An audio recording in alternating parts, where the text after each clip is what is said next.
สวัสดีทุกทางกับทุกคนเนาะนี่เราจะ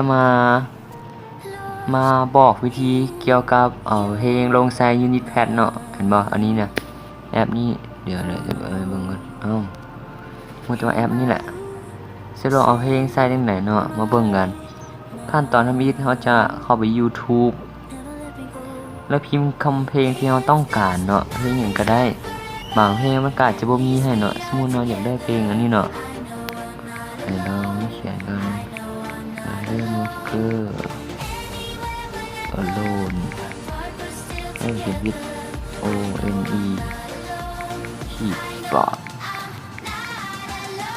Unit Pad เนาะเขียนที่ไปเท่ากับเปลี่ยนที่ตืมเพลงตืมซื้อซะนี่เห็นว่าซื้อนี่ตืมซื้อเซนอารอนฟอร์ดนี่ที่ตืมซื้อซะนี่แล้วก็เขียนอันนี้ซึ่งเป็นซื้อก็ได้เรียนบอกใส่ก็ได้เขาใส่ซื้อแล้วก็ตามด้วยข้างหลังเป็น Unit Pad เนาะเมื่อพิมพ์เข้าไปแล้วเนาะเราก็ต้องเข้าไปเบิ่งกับเจ้าลิ้นเนาะเข้าไปเบิ่งแล้วนี่เนาะนี่มันก็จะมีโปรเจกต์ไฟล์อยู่นี่เนาะนี่ตัวโปรเจกต์ไฟล์ www.10cshare.com เนาะนี่แหละเดี๋ยวนี้แหละคลิกเข้าไปแล้วมันก็จะบอกให้โหลดเนาะเมื่อเขาโหลดแล้วเนาะเมื่อเป็นเพียงแค่เท่านั้นเนาะเมื่อเขาโหลดแล้วนะเขาต้องโหลดอันนี้มาเนาะนี่ตัวนี้นี่เราเนี่ย Explorer นี่ตัวนี้นี่สำคัญตัวนี้นะนี่ตัวนี้ก็ได้สำคัญตัวนี้นะ Explorer นะตัวนี้เป็นตัวที่แยกไฟล์เลยผ่านกันใส่full share ก็ได้ Explorer สามารถโหลดได้อยู่ที่App Store เนาะ App Store พิมพ์เข้าไปคำว่า E X P L O R E R Explorer พิมพ์เข้าไปนี่เนาะมันมี2แบบอันนี้เนาะพอดีอัปเดตเลยเดี๋ยวขอกรุณาอัปเดตกันเนาะมื้อนึงพอดีเน็ตเนี่ย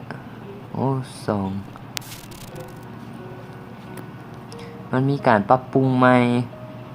Back Team ดำ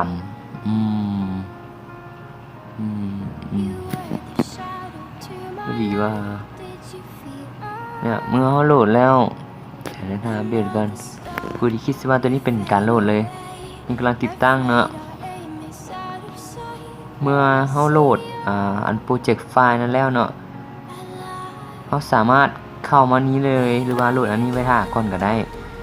เอาง่ายๆเลยเขาโหลดอันนี้มาก่อนติดตั้งเรียบร้อยแล้วเขาไปโหลดโปรเจกต์ไฟล์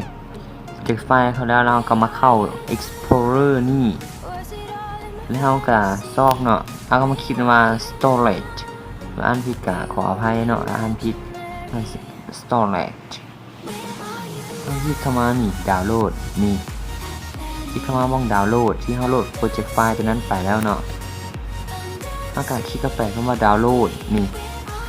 เนี่ยสมมุติตัวนี้เป็นตัวที่เขาดาวน์โหลดมาแล้วเนาะเขาก็ใช้ตัวนี้ก็ตัว3จ้ำนี่3จุดเทิงนี่เบื้องขวามืออันนี้บ่แม่นเบื้องขวามือเนาะบ่แม่นมาคลิกจึ้งก่อนโอ้ยขออภัยเนาะคลิกจึ้งก่อนแล้วกลับมาคลิกตัวที่3จ้ำนี่3จ้ำเทิงนี่เห็นว่าเขาบอกว่า extract all แปลว่าถอดถอนทั้งหมดเนาะหมายถึงถอดถอนเพลงนั่นแหละเนาะเขาก็คลิกไปเนาะหลังจากนั้นก็ท่ามันถ่ายแล้วเนาะถ่ายแล้วเดี๋ยวของมันแล้วก่อนนี้มันกำลังโหลดเพลงอยู่โหลดเพลงเข้าโหลดคีย์บอร์ดเข้าเนาะบ่แม่นแล้วนี่นะนี่เมื่อเราโหลดสำเร็จแล้วเนาะนี่เนาะ extract successful แปลว่าสำเร็จแล้วแล้วก็คลิกเข้าไปเข้ามา go to นี่หรือว่า go to extracted นี่คลิกเข้าไปแล้วนั่นก็คลิกเข้ามาเบิ่งเนาะสามารถคลิกเข้ามาเบิ่งได้ cc Aron X Forest Alien Broker เนาะ ตัว ตัวนี้เนาะสามารถบ่แม่นเนาะอันนี้คลิกเข้าไปเลยแต่ถ้ามันเป็นสิเนาะนี่เห็นบ่มันจะเป็นแบบนี้เลยนี่อันนี้บ่เกี่ยวเนาะนี่แสดงว่าเฮาแล้วเนาะก็เพียงแต่ออกไปถ้าคลิกเข้ามานี่คัดรอบนี่ copy หมายถึง copy หรือคัดรอบก็ได้นี่ถ้าคลิกเข้าไปเข้ามา copy หรือคัดรอบก็ได้เนาะแล้วแต่คนจอดเว้าเนาะเมื่อมาแล้วเนาะเฮากับนี่เส้นยูนิตแพดเลยมาคัดรอบเส้นยูนิตแพดนี่เห็นบ่มาคัดรอบเส้นยูนิตแพดคลิกเข้ามา copy เลยเนาะคลิกตัวนี้บ่แม่นหมายผิดนี่เนาะคลิกตัวนี้แล้วมันก็จะท่าอีกเนาะเนี่ยกรุณารอท่าเนาะมันโดยกันมื้อนึงได้100%เนาะอันนี้เนาะแล้วสิบอกอีกแบบนึงหลังจากโหลดแล้วนี่มันโหลดคีย์บอร์ดหลังจากโหลดแล้วไว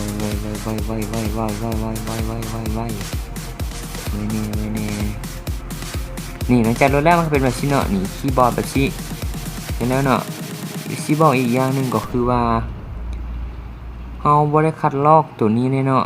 เดี๋ยวซอกจะดาวน์โหลดตัวใดวะนี่เฮาบ่คลิกเข้ามาคลิกสมมุติเนาะเมื่อเฮาเดี๋ยวสิลองเฮ็ดใหม่อีกครั้งนึงเนาะอันนี้เราถ่ายก่อนบึดนึงเนาะเป็นโทรศัพท์ลบทั้งหมดเลยซะเฮ้ยข้างว่ะ